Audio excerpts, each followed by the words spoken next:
After Lagos, Portugal, we traveled by bus east to Sevilla, Spain.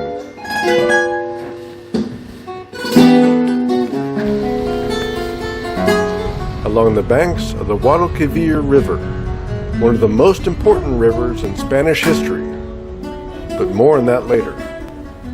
Our hotel was on a main road named for the Catholic monarchs Ferdinand and Isabella. In a country where early dinner is at 8 p.m., we found a wonderful tapas place around sunset.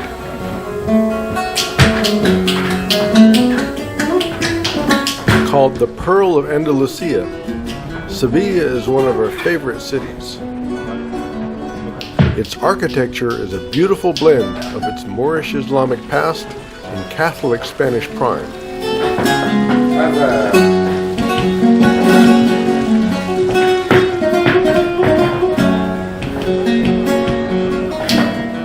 And there is no shortage of fantastic places to eat.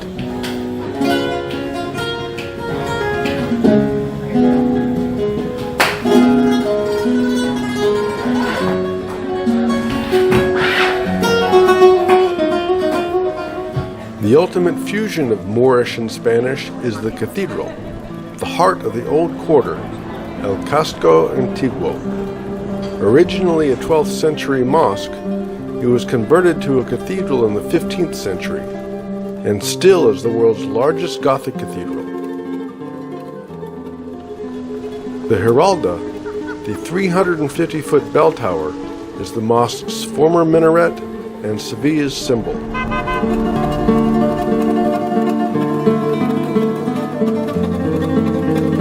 The Islamic Umayyad Caliphate conquered Sevilla in 713 CE,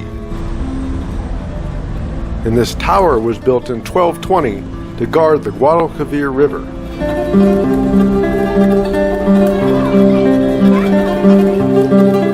Sevilla was a major Islamic city for over 500 years. The Royal, or Real Alcazar, fortified palace was first built in the 10th century. Expanded by different Islamic leaders in the 11th, 12th, and 13th centuries, and expanded to its current grandeur by Christian monarchs in the 13th through 16th centuries.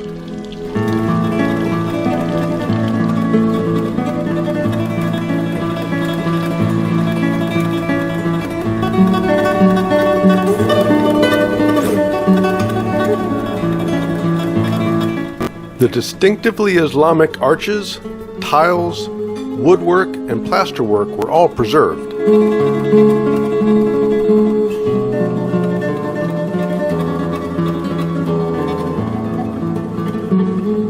As were the orange trees imported by the Caliphate from Africa that have become inexorably associated with Spain. But one of the clearly Christian design wings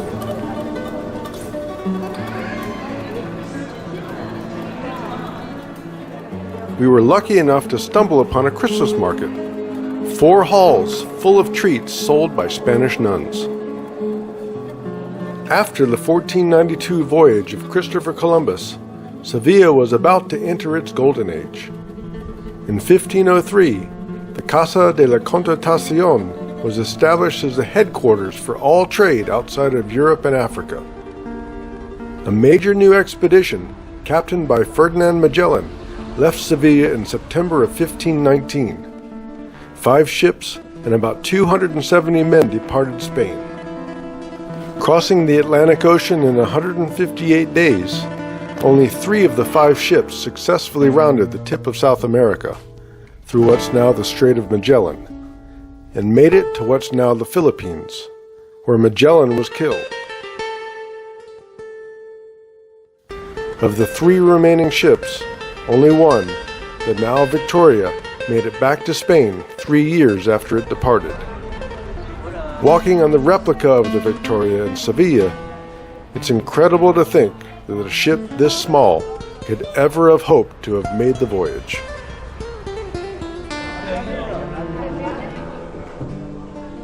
With colonies in the Philippines and the Americas, the Council of the Indies was founded in 1524 to administer this vast territory. and it takes a pile of paperwork to run an empire. 2024 was the quincentennial of navigating through this sea of papers. The General Archive of the Indies, originally built in the 16th century as headquarters for a merchant guild, documents the entire history of the Spanish Empire.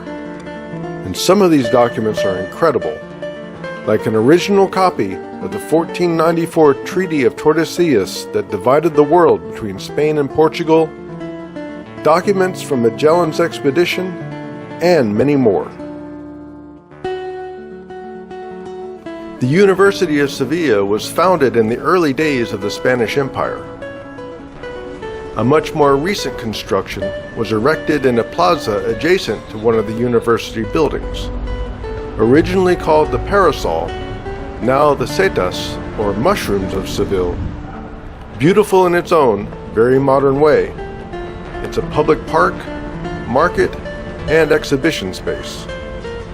Unfortunately, its panoramic view of Old Seville was closed for maintenance. Initially, its close proximity to historic buildings caused controversy, but it's become a beloved icon of the modern city. A Spanish cultural icon that was initially viewed with derision is flamenco. Sevilla is regarded as the birthplace of flamenco, and much like Argentina's national dance, the tango, it started in poorer areas of the city. This particular flamenco show was recommended by a flamenco dancer friend of ours, and while photography wasn't permitted for most of the show, the part we could film was spectacular. The music, rhythms, chanting, and dance are all important elements of flamenco. Originating with and strongly associated with the Gitanos, or Gypsies, who identify themselves as Kale, they were migrants from the Indian subcontinent who arrived in southern Iberia via Egypt and North Africa at least 600 years ago, and are still looked down on as outcasts of Spanish society. But their influence on Spanish culture is undeniable, and a flamenco show in Sevilla is a must-see.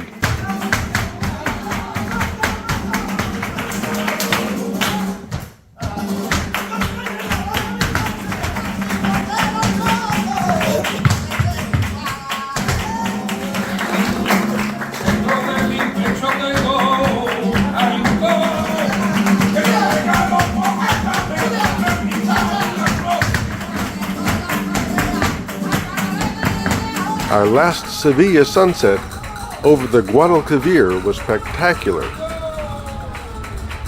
and we moved on to Barcelona, city of Antoni Gaudí, so stay tuned for that upcoming video.